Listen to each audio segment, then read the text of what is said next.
Well, with my wife Geraldine, we formed a company called Red or Dead back in 1980 on Camden Market, and that went on to be a big international fashion brand which won us British Designer of the Year award for 3 years, and then promptly we sold it back in the mid-90s and did pretty well out of that, and it left us in a fantastic position because our name was very big, and from then we've been able to choose projects that kind of excite us. And we've concentrated quite heavily on regeneration since with Hemingway Design, and we're designing some pretty big housing developments which are doing well, and working with the government on some big social housing schemes. And this project here, Boscombe Overstrand, has excited us all, the whole team, because it's, number one, it's unusual. Number two, it's in a great position. We love Bournemouth, we love Boscombe, we live just down the coast.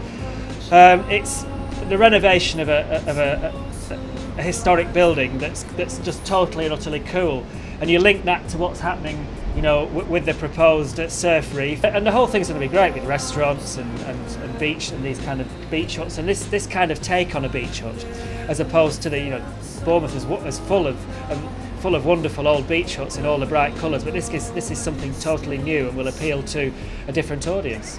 The whole project celebrates mid-century Britain.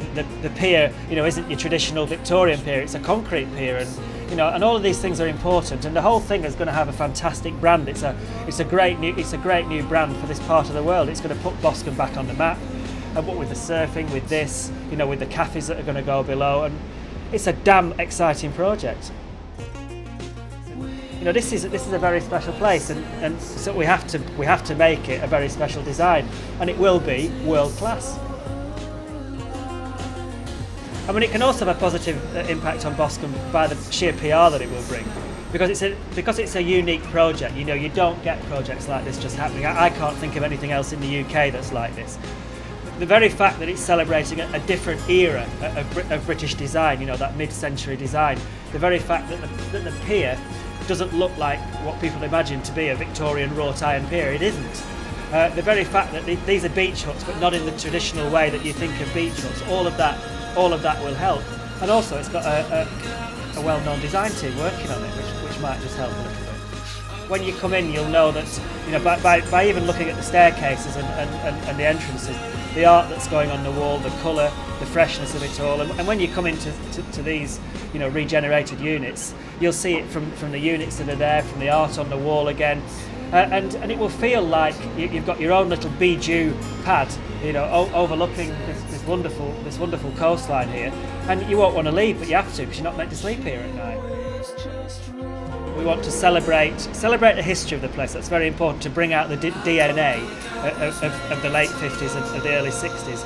So we're not going to kind of wreck this and change it. We're going to keep, the doors are staying the same, a lot of the colours are staying the same, but it's all going to be freshened up.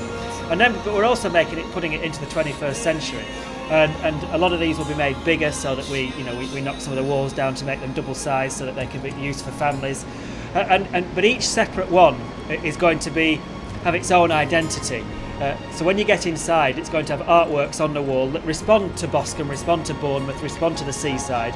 And we're designing special formicas and kitchen units, all with special insignia and imagery on it that all kind of remind you about the sense of place of here.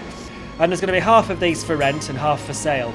And I think we want to buy one as well, because we're so excited about it.